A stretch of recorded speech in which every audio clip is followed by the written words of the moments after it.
Gold, trusted gold buyers. మీరు తాకట్టు పెట్టిన బంగారాన్ని విడిపించి ఈ రోజు ఉన్న మార్కెట్ ధరకు కొనబడను. నమస్కారం, వెల్కమ్ టు ఐ డ్రీమ్.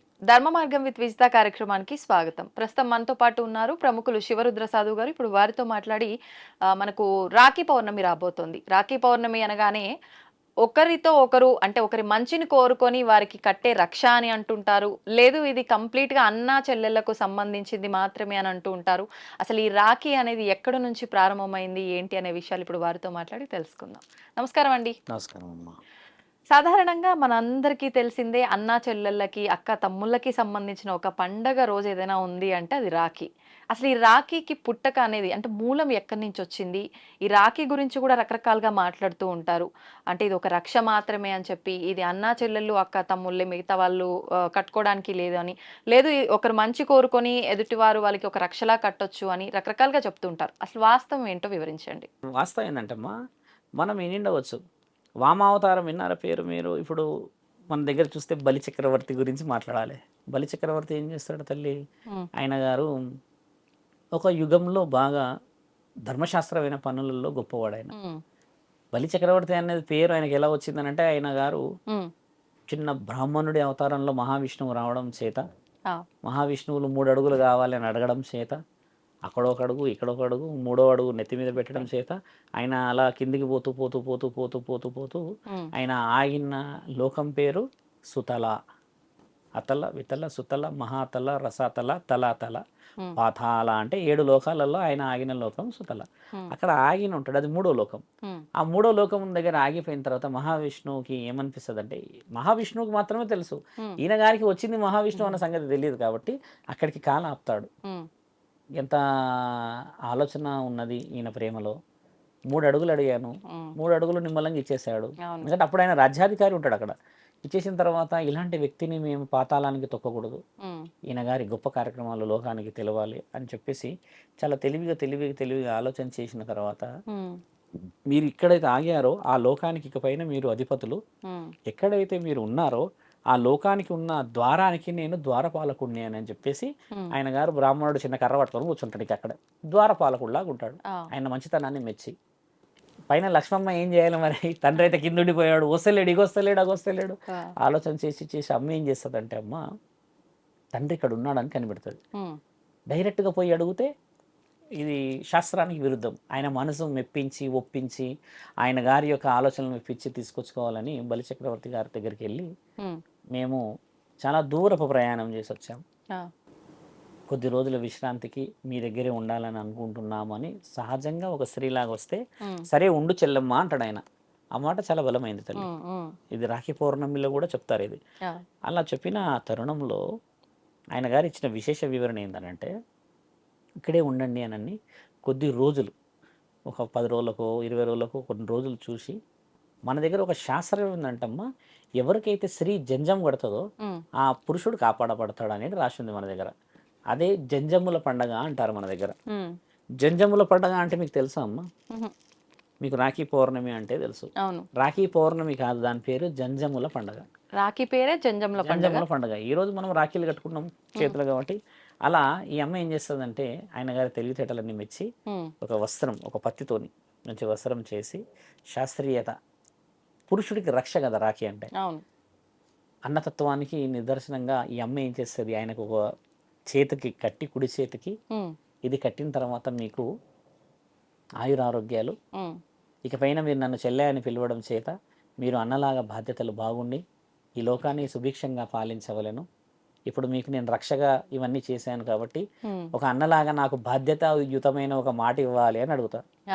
అప్పుడు ఆయన గారు, చెప్పమ్మా ఏమి ఇవ్వాలి అంటే, మీ ద్వారపాలకులని మాతో పాటు పంపించాలి అని అంటారు. అన్నప్పుడు ఆయనకు అర్థం కాదు, ఆయన ఏంది ద్వారపాలకుడు, చిన్నవాడే, ఆయన బ్రాహ్మణుడు, ఆయన నువ్వు ఎక్కడి నుంచి వచ్చావు, ఆయన అడుగుతున్నావు, తీసుకుపో అని వర్షం వస్తుంది కదా.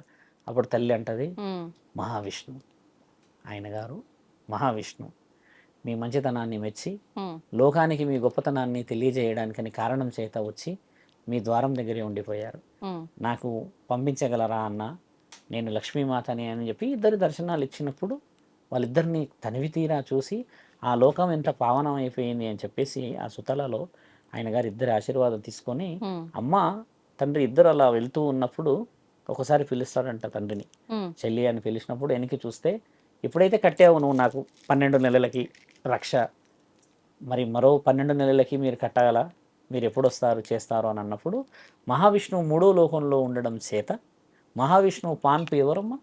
విష్ణు పాము ఆదిశేషుడు. ఆదిశేషుడు. ఆదిశేషుడు అవ్వడం చేత, ఈ దైవ సర్పాలన్నిటికీ అధిపతి అవ్వడం చేత ఉమ్, మహావిష్ణువు భూమండలంలో ఉన్నారు కాబట్టి, మన వాళ్ళు చేసే ఆ తరుణం ఉమ్, దార మీద దార, దార మీద దార, దార మీద దార పోస్తే అమ్మ ఉమ్, అక్కడ తండ్రికి చేరుతుంది అనేది చరిత్ర నానుడి. ఇప్పుడు మీరు పోస్తారు ఒక చిన్న ఒక కలశంలో పాలు, కానీ మీరు పోసిన తర్వాత ఊరంతా అక్కడనే పోస్తుంది కదా, అవును. మరి ఆ దార కింది దాకా చేరుతుంది కదా.